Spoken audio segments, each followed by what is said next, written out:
A smart person once told me, if you want a Nando's Black loyalty card, then get a Nando's Black loyalty card.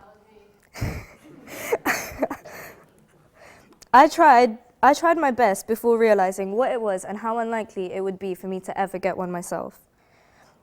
But it taught me that I can still try. If I really want that card, and who wouldn't, it gives you a year's worth of free Nando's, then I can try my hardest to get one. That is if I really, really want one. I applied this train of thought to education. There are several factors that affect education, but remember, if we want to do well, we will. And if not us, then who? One of the factors are class.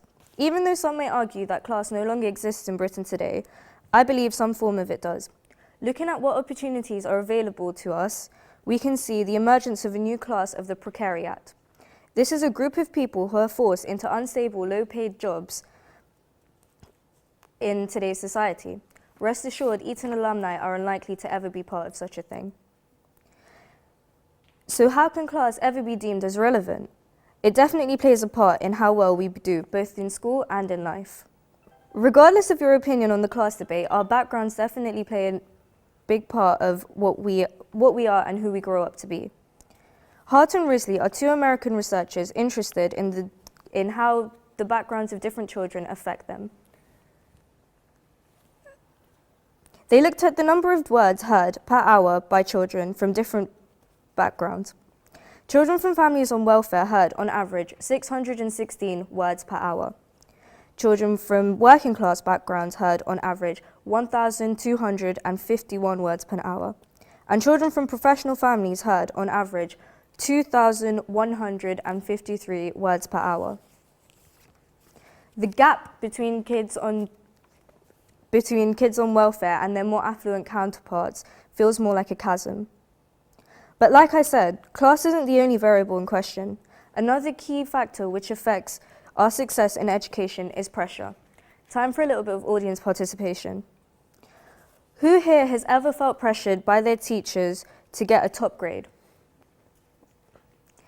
Now, who here has ever felt pressured by their parents to be the absolute best? What about friends? Who's ever felt peer pressure by their friends to do something they won't normally do? This hasn't got to be anything too extravagant. Simply being forced to bunk assembly or something counts here. That's quite a lot of you. Who here puts pressure on themselves to do well at school? I'm not saying a little bit of pressure isn't good. Henry Kissinger had a point when he said, now I don't know if he's scientifically accurate here, but a diamond is merely a lump of coal that did well under pressure.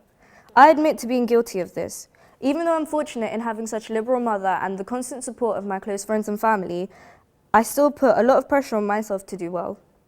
It's healthy to put yourself in conditions that will force the best out of you, but sometimes excessive pressure only succeeds in crippling you.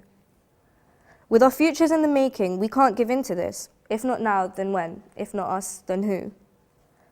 Next, we have the social aspect of education.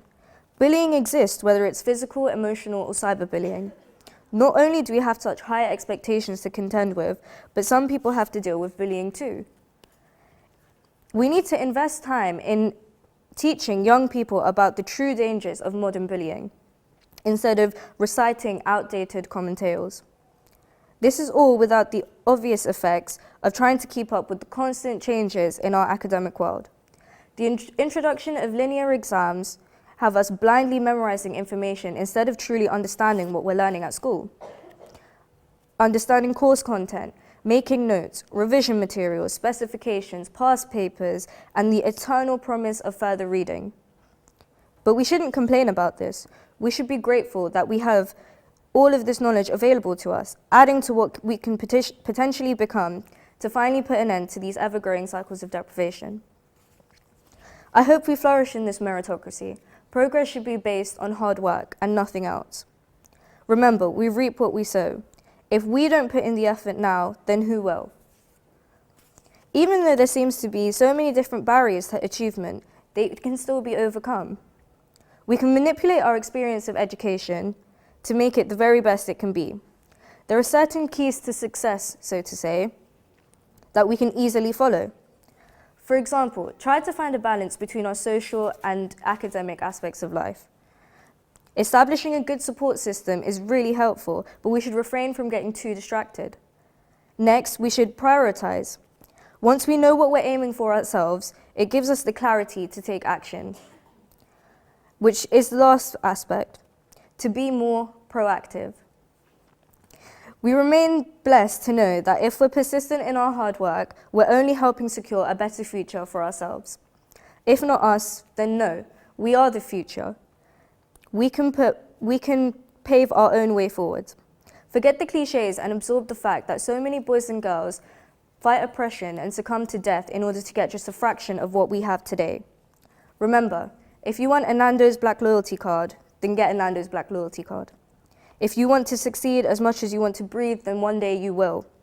I wish you guys all the best. Thank you.